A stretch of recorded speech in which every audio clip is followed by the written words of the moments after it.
Should you worry about mistakes when speaking in English? That's what we're looking at today in this video.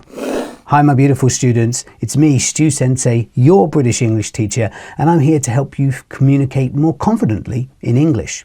In today's video, we have a friend of mine joining us, another British English teacher. Her name is Alison, and we're going to be talking about those mistakes you make when speaking in English. Should you worry about them? Let's get into it. In this video, there'll be lots of vocabulary popping up that we use throughout the conversation. So there might be some tricky words, but don't worry, I'm there to help you out. Should you worry about mistakes when speaking in English? That's what we're looking at today in this video. Hi my beautiful students, it's me, Stu Sensei, your British English teacher, and I'm here to help you communicate more confidently in English. In today's video, we have a friend of mine joining us, another British English teacher. Her name is Alison, and we're going to be talking about those mistakes you make when speaking in English. Should you worry about them? Let's get into it. In this video, there'll be lots of vocabulary popping up that we use throughout the conversation. So there might be some tricky words, but don't worry, I'm there to help you out. I'd love to know your background and why you decided to become a teacher. First of all, thank you so much for inviting me. I'm so happy to be here. My name is Alison, and on social media, I am English and Technicolour. I got into teaching maybe like 10 years ago. I just wanted to be able to travel, live in different places, and I don't know, share knowledge, meet people. I've always really loved languages myself, and so I thought that teaching languages would make sense for me. What made you choose your Instagram handle? Because it's very unique. It used to be English with Alison, but then there was like another website with that name. So I was like, okay, I better change it. But then, I don't know, I think that a lot of English materials at that time, or the English materials that I was seeing in some textbooks, they were all sort of like black and white, a little bit boring. And I thought, well, what about if I start making lots of like very, very colourful infographics and videos and things like that. And I was thinking about the transition from black and white TV into colour or into technicolour. And so I decided to call it English and Technicolour. So what made you start doing social media? Because teachers don't necessarily need to do it, you know. So I think that I started doing Instagram first, and I was actually sort of, I was just at home. I wasn't really doing anything. And it was actually someone very close to me that had passed away, who was also an English teacher. And this person always said, like, you know, what's the point in learning something if you can't share it with everybody? And I was really thinking about that.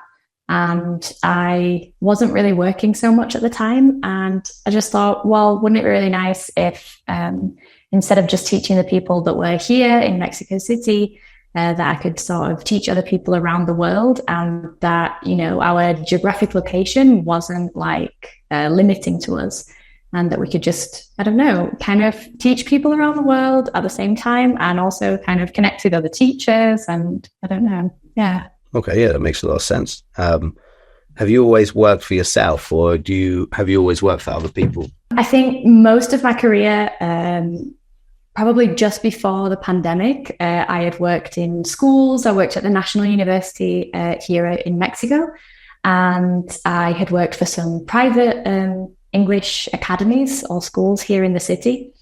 I'd worked at a rural university as well, sort of as a language ambassador for the British Council.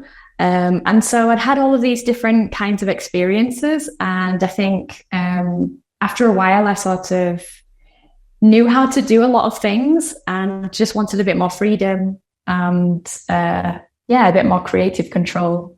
I'm sure you can understand as well. Yeah, 100%. Of course, yeah. That's interesting. Many different locations where you've applied your trade. The museum, what did you do at the museum? Not the museum. What did I say? I can't remember now. The National University. University, yeah, sorry. Yeah. At the National University, I was just working for the British Council. I was an English language assistant. So we weren't exactly teaching English. We were allowed to, but we just had to go in and sort of give presentations about British culture, and organize little speaking activities and things like that. So that was before I actually started being the teacher. So I was actually a teacher's assistant before I actually started teaching myself. And then after that, I went and certified as a teacher and did it myself. And do you have any advice for people who want to become teachers? I don't know. I mean, I think that if you are a very social person, if you like sharing lots of things, knowledge, experiences, and I don't know, you want to make a difference in somebody's life, I think that it's a really rewarding career. And yeah, you should just do it. Yeah. Some students have an issue with speaking in like a monotone.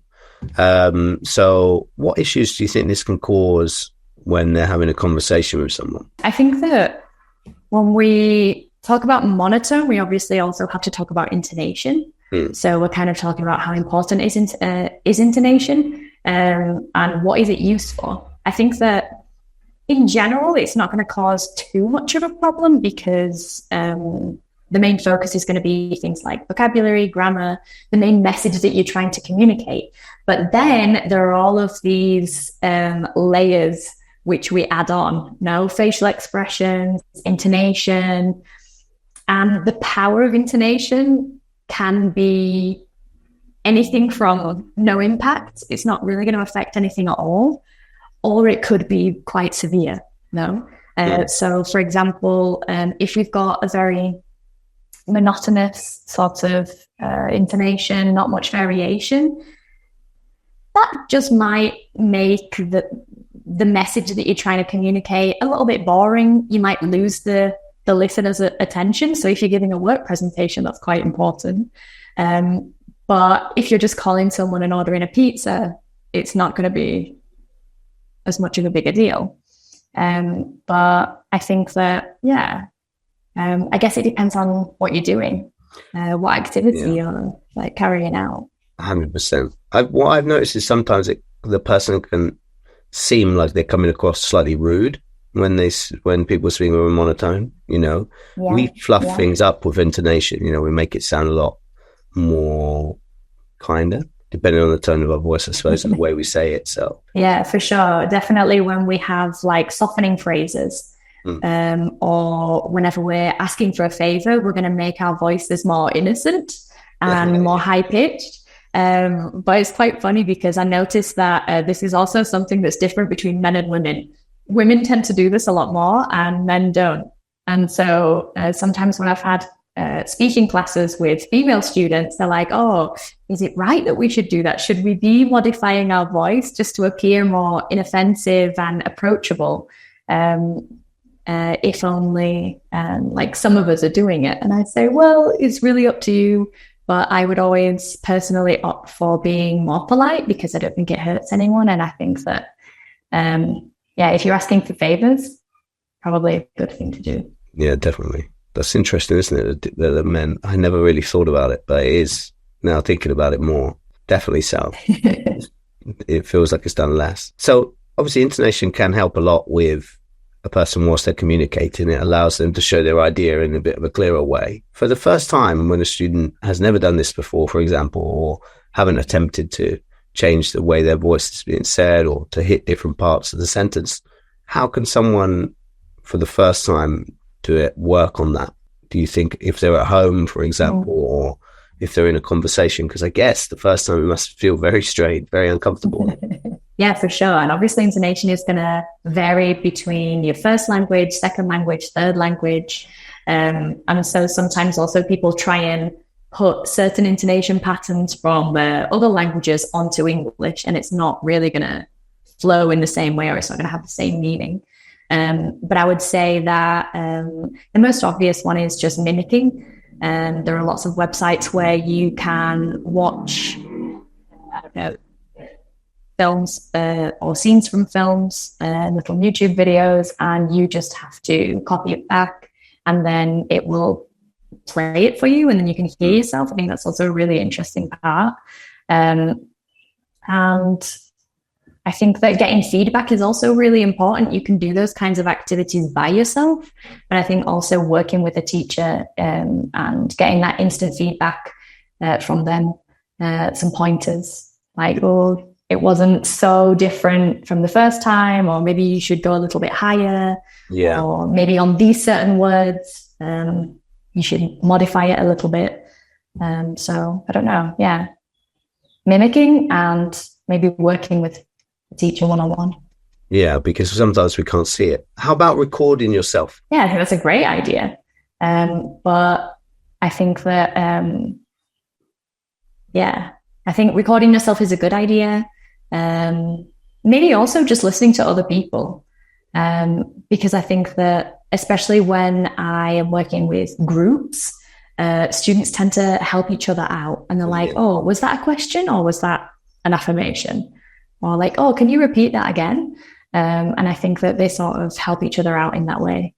Yeah, definitely. I think for intonation work, being part of a group, once everyone understands what to do, can definitely be helpful for sure. Once a student starts doing a practice that can help maybe change their intonation whilst they're speaking, or they're actively thinking about it, do you think that actually will have immediately affect the way when they communicate with someone, that the other person understands, or will there still be some confusion? Yeah, I think that it would definitely help. I think that we not only transmit meaning and messages through words, but we also transmit it through melodies, no? And that's why intonation is so important, in the right context, because intonation can tell us if, like you were saying before, if you're trying to be rude on purpose, if you're angry, if you're happy, if you're asking a question, if you're being sarcastic as well. Yeah, definitely. This is something that we recently learned in one of my classes. We went through the difference between sarcastic intonation and just normal intonation. How do we know when someone's being rude to us? No, so it's not only about being able to produce this intonation, but it's also like understanding and receiving messages from other people as well. I have many students asking me questions online, and a lot of the time they're asking me, well, a lot of the time people don't want to speak. They want to improve their speaking skills, so they don't want to speak because they're scared of making mistakes whilst they speak, especially the first few times if they haven't ever done it before when speaking to someone else. So, what do you think about this? Yeah, 100%. I think that even if you are the most confident person in the world, even if you know loads of words and phrases and your grammar is good, it's still scary. And I think that there's a part of that first of all, we have to ask ourselves, why am I scared? And kind of try and rationalize it, because often fear is irrational, right? So it's kind of like, what am I scared of? What's the worst that could happen? And most of the time, nothing's going to happen. It's just we're really afraid of how people are going to perceive us and perceive our English, right? Yeah, or whatever language you're learning. So first of all, step one, I would say probably rationalize it. Ask yourself where this fear is coming from. Second of all, be as prepared as you can. Sometimes when I've gone to parties or I've had presentations and things like that in Spanish, what I do to feel less scared is be more prepared. So I'll write down certain phrases that I can use if I am, having some troubles, like emergency phrases, no? Yeah. Or just some questions that I could ask people in a social situation, like if I'm making friends. Even if it's just something like, what about you? You can just deflect the question right back at the person and the conversation keeps going. And I think the final thing that I would always say is that this is just my personal philosophy, is be scared and do it anyway. Because the fear usually goes away with practice. So those first few times, you are going to be scared. It's not going to miraculously go away. So be scared, do it anyway. Be scared, do it anyway. And just keep doing it until the fear shrinks each time. Yeah, I think the more times we do something, the more experiences we get, the more normal it becomes, doesn't it? So I kind of always equate this to the first day of your job. Even in how good, regardless of how good you are, you know everything about your job, but then you go to a new place, You have to find the place. You don't know where all the things are in the office, or you don't know all the people. You feel more nervous. You often make mistakes on the first couple of weeks, within the first couple of weeks, don't you? So yeah, it's very similar. Great analogy. So obviously, I don't think students have to worry so much, like you said. Yeah. And there's ways to get over it. Do you think it's important do you think people can learn or improve their speaking skills without having a conversation? How important is a conversation for people who are scared, people who don't want to take that first step right now? Mm-hmm. How important is it to have conversation to improve speaking? Is it a necessity? Languages are acquired socially. That's how everybody acquires their first language, just by interacting with the world. But if you're not ready for that step yet, I would also say that, having a conversation is not just about speaking. It's also about being a good listener. So something else that you could do is work on listening skills. At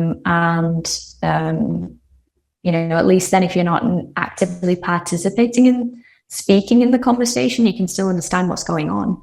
And I think another thing as well is that this is something that a lot of people do. They just talk to themselves. No, you have conversations with yourself in the shower, or sometimes I would just pretend to argue with people in Spanish in my head, and that would really work for me. Because not only was I thinking of my answers, but I was also thinking of their answers as well. So if you're not worried about looking a little bit crazy walking around your house, I think it's a good option as well, just talking to yourself. But yeah, writing is also great. Because it's sort of like you are still producing language, but you still have a lot more time to process all of the words, think about what grammar you're going to be using, and how to communicate your message. But it's not as instant. It's not as like an adrenaline sport like speaking feels sometimes. Like you have to know everything in that moment.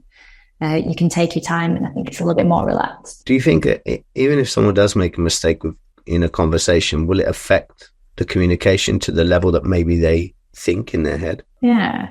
It affect communication like in the conversation? Does it create such a big problem within communication that, the conversation is just non-existent, or there's that awkward, embarrassing pause, big selections of pauses, like many people think? I mean, I would always say no. But it depends on the context. If you're just having a casual conversation with friends, it's not going to have so much of an impact. But if you are in a business meeting, of course, that might generate perhaps distrust or confusion. But I would say most of the time, hopefully the other person in an ideal world will have enough patience to kind of wait for you to overcome this mistake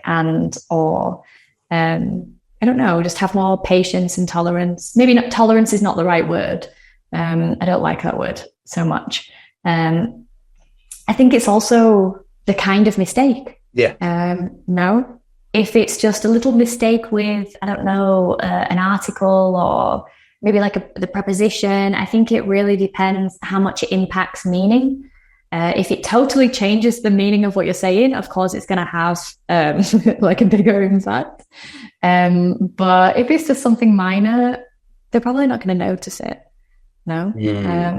This is also something that I was talking about with some students of mine, that we should stop apologizing for those mistakes as well, or stop apologizing before we start speaking, because what we're doing is we're redirecting people's attention towards our mistakes. Yeah, that I don't think that's good. Because if you say sorry for my bad English, or sorry for my English, before you even start, you're already drawing their attention to it. Because if you hadn't have said that in the first place, maybe they would never have even noticed. No? Yeah, even if we compare to like professional athletes or professionals in most fields, they all say that you should go in there thinking that you will succeed. Yeah. Rather than thinking that, because if you think that you're going to fail, the likelihood of failing is higher. So even in many different settings, that's a similar kind of concept. So I think within conversation, that's definitely a thing. And yeah, I try and tell my students immediately, you should not ever say that, because it's so important. You're completely correct. Yeah. Like, can you imagine like a professional singer before going on stage or something, or I don't know, before singing the first song, they're like, oh, sorry, I'm a terrible singer, but here's my In first my song. opinion, yeah. That would be weird, right? It would be, yeah.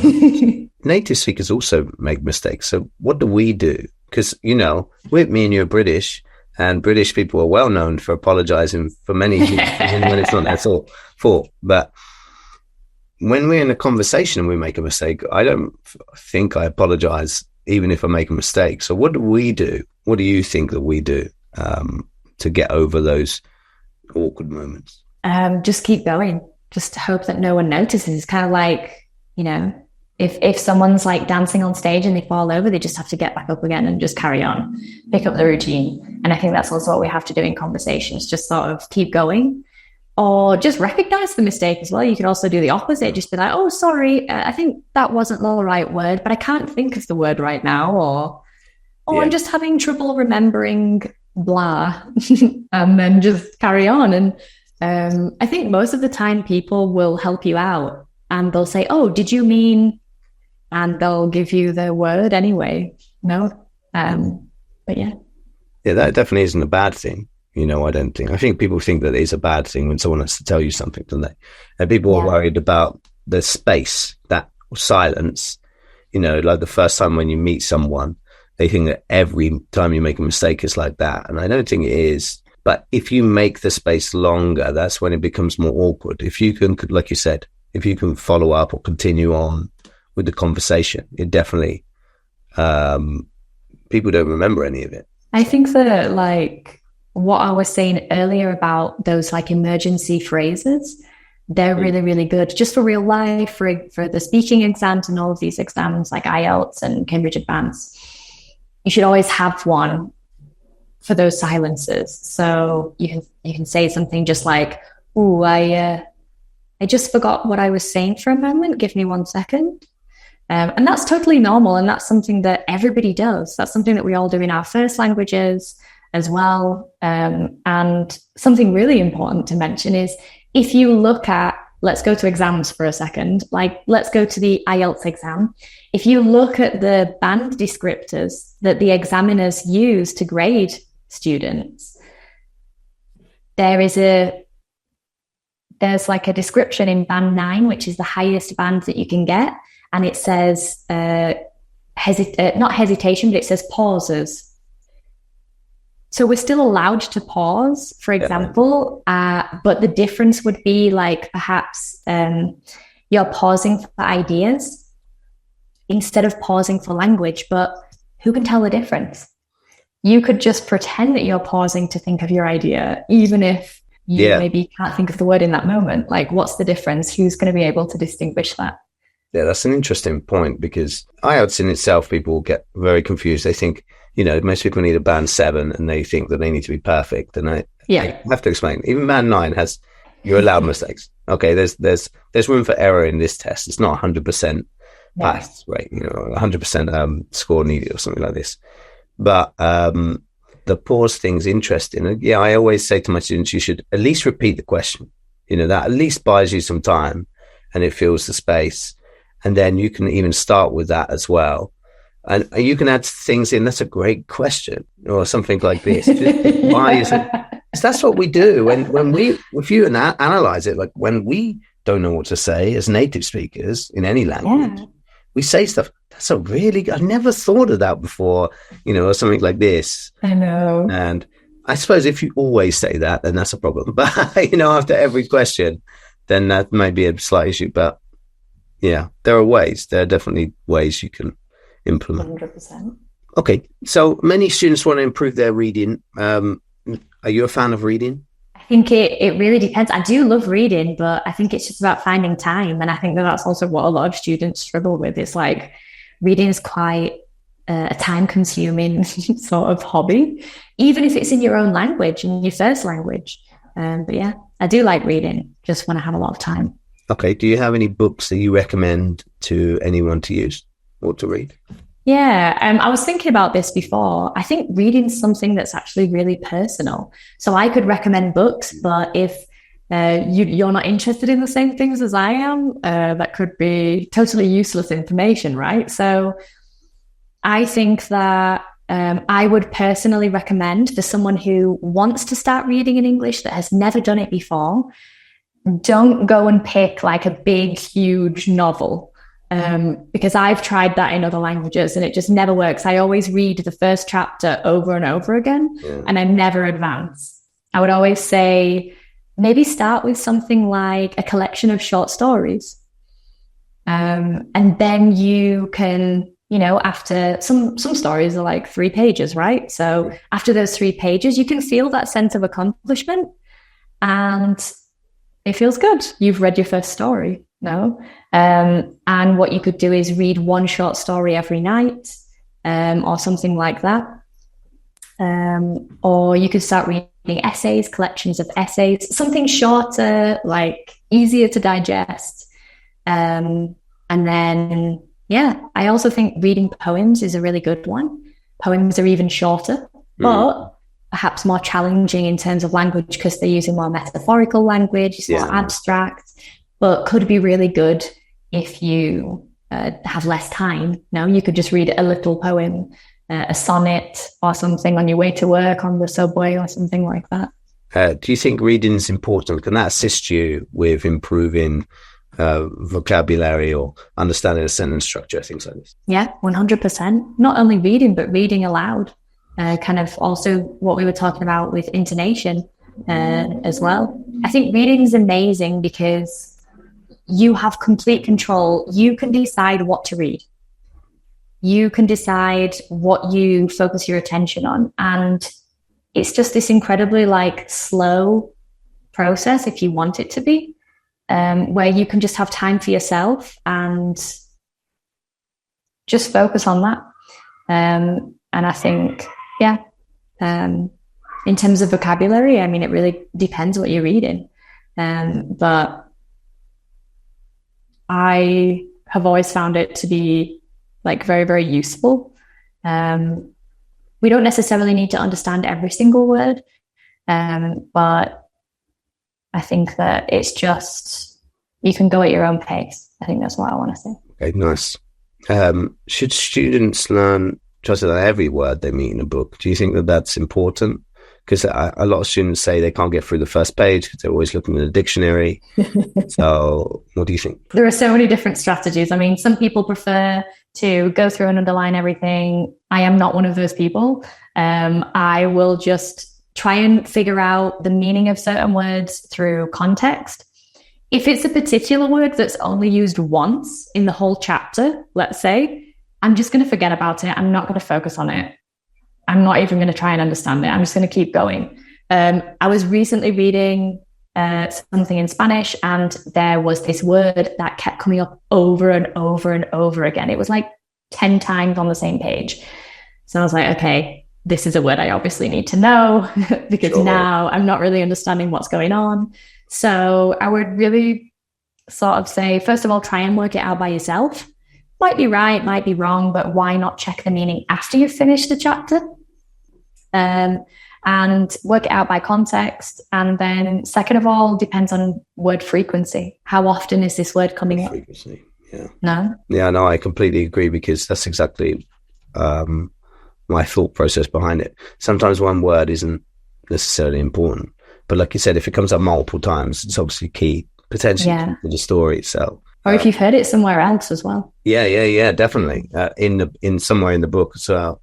Do you think that, what do you think about the percentage you should understand in a book? Don't know. I think that's also perhaps like a personal choice. Like, how much of a story do you want to read without understanding it? No. I think that, probably, I mean, more than 50%, you're winning, I think, as long as you've got the general idea. But of course, the more you understand, the richer that piece of literature becomes for you. No. So you can understand perhaps like the skeleton of the story, the outline of the story. You know, the characters, what they're doing, how they're feeling. And then maybe like the 100% would be, oh, I really like the choice of word that the author used. Why did they use sobbing instead of crying or something like that, you know.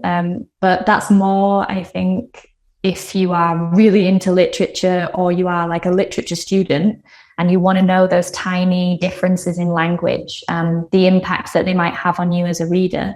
So I guess it depends what kind of reader you are, what kind of person you are. I like to understand everything, but I would still say I'm like a 90%. There's like a 10% that I just don't care about. As long as I've got like most of it, I'm fine. But yeah, what would you say that you are? At the minute, I think that thing that you were mentioning a minute ago about you just have to go past certain things. It's a skill you have to learn. So my mind is telling me I have to know everything. And I'm trying to fight myself against that, because you don't need to know everything. You really don't need to know everything, and you can guess it from context. After, like, sometimes you need the next sentence to understand the previous one, even when you know all the words. Yeah. It gives you a bit more idea. So yeah, it's that's really a skill. You're telling yourself to do something that you were taught not to do as a child. Yeah. So you really have to learn how to do that. Yeah. So right in a minute, I'm kind of in the middle in this awkward phase, but yeah, it's definitely a good point. So I'd say for me, it's probably like a high percentage at the minute. I want success more than understanding every detail. So having a book but then you can have too high a percentage and then you don't learn anything. It's whilst you're practicing still, but it doesn't necessarily push you forward. So it's a difficult one, really, really tricky. Yeah. I think also just like, if you think about, if we were to read, for example, Jane Austen, if we were to read Pride and Prejudice, there are so many words in that we're not necessarily going to know, even as native speakers, because that language is a little bit more antiquated and old-fashioned. And so there are still words and phrases that we won't necessarily know, but even because it's our first language, we can stop and we can go and look it up, but probably we're just going to keep going. And I think that if you think, or students who are language learners that are listening, if you can think of a text or some sort of like iconic piece of literature in your language, would you understand everything? Are you going to go to a dictionary? Are you going to look those words up? Not necessarily. No. But would that deter you? Yeah, definitely. Like Game of Thrones, I read Game of Thrones, the first two books, and it's just like such nonsense. Some of the words. Look at me, I'm like, what's going on? It's set there to give a book. Obviously, you're just reading the words, and there's often no pictures in those bigger novels. So the aim of a book is to give you a good detailed picture in your head. So it's going to be using a lot of terminology that is relative to the era, relative to giving you that specific feeling, sometimes the feeling and sometimes to be in the moment if you want. So yeah, it's interesting. And one last question. Do you think that people have to use every word they find in a book? Use it like in a conversation or something like that? No, not at all. And actually that can be really dangerous. No. Reading it in a book or watching it in a TV series, we always, whenever we're learning new vocabulary, we need to ask ourselves a number of questions. Is this formal or informal? What context can I use it in? Is it used more by women, men? Is it used for women or men? Is it used by younger people, older people? And all of those things are really, really important, because I know that a lot of people, for example, who study a lot of famous novels and things in the English language, they try and incorporate those phrases or pieces of vocabulary into their speech. And it just sounds very strange, because this vocabulary could be from a totally different time period. It could be perhaps only appropriate in a novel or in more formal writing. And so then incorporating it into speech, it just sounds, or it feels like a piece of clothing that just doesn't fit quite right. It just sounds a little bit off. Can we still understand you? What did you learn from this video? I'd love to know. Put it in the comments. And there are plenty more teacher chats like this in this playlist here, so make sure to go and check them out.